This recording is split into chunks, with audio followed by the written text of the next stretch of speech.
পয়লা June Barasat Lok Sabha কেন্দ্রে নির্বাচন। তার আগে শনিবার সন্ধ্যায় বারাসাত চাবাটালি মোড় সংলগ্ন এলাকায় এক পথসভার মাধ্যমে বিভিন্ন রাজনৈতিক দলের সংখ্যালঘু সম্প্রদায়ের শতাধিক কর্মী যোগদান করেন ভারতীয় জনতা পার্টিতে। এছাড়াও আরও প্রায় শতাধিক মানুষ এদিন যোগদান করেন গেরুয়া শিবিরে। এই যোগদান কর্মসূচিতে নতুন কর্মীদের হাতে দলীয় পতাকা তুলে দিয়ে তাদের স্বাগত জানান বারাসাত লোকসভা কেন্দ্রের বিজেপি প্রার্থী স্বপন মজুমদার, বিজেপি নেতা রাজা সাহানি সহ আরও অনেকেই। এদিনের এই যোগদানে উপস্থিত ছিলেন বর্ধমান পূর্বের প্রার্থী অসীম সরকার, বিজেপি নেতা দীপ্ত লস্কর সহ ভারতীয় জনতা পার্টির বহু কর্মকর্তা।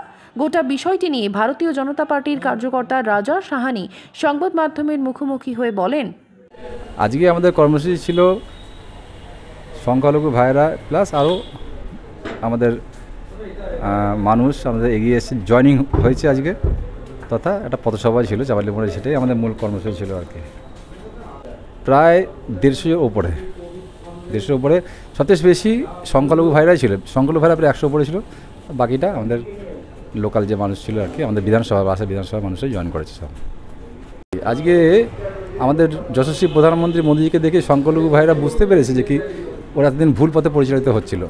আজকে তারা নিজের ভুল বুঝতে পেরে আজকে আমাদের সাথে যোগাযোগ করে আজকে আমাদের যে ক্যান্ডিডেট স্বপন মজুমদার, তার হাত ধরে আজকে তাদের জয়নিংগুলো হলো আর কি।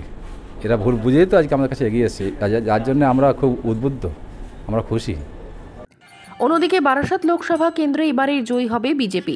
মানুষ দুহাত তুলে আশীর্বাদ করবেন স্বপন মজুমদারকে, এমনটাই দাবি করেন বিজেপি নেতা দীপ্ত লস্কর। এদিন তিনি জানিয়েছেন, নিশ্চয়ই লাভবান হবে। লাভবান হওয়ার থেকেও বড় কথা, আমাদের বিশ্ববরেণ্য নেতা মাননীয় যশস্বী প্রধানমন্ত্রী নরেন্দ্র মোদীজি যে অখণ্ড ভারত গঠনের আহ্বান জানিয়েছেন, তাতে হিন্দু, মুসলিম, শিখ, বৌদ্ধ, জৈন সমস্ত সম্প্রদায়ের মানুষ একত্রিত হয়ে তার নেতৃত্বে যে আজ এগিয়ে আসছে, আজকের এই যোগদান মেলা তারই প্রমাণ।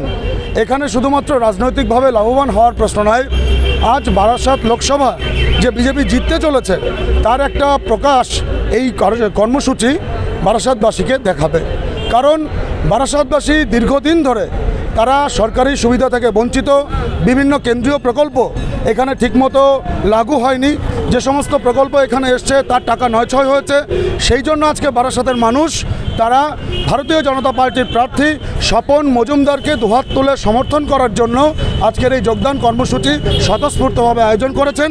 আর আমরা ভারতীয় জনতা পার্টির কর্মীরা সেই কর্মসূচিকে সাফল্যমণ্ডিত করে তোলার মধ্য দিয়ে আগামীতে আমরা বিকশিত বারাসাত গঠনের যে অঙ্গীকার আমরা করেছি তা পূরণ করব।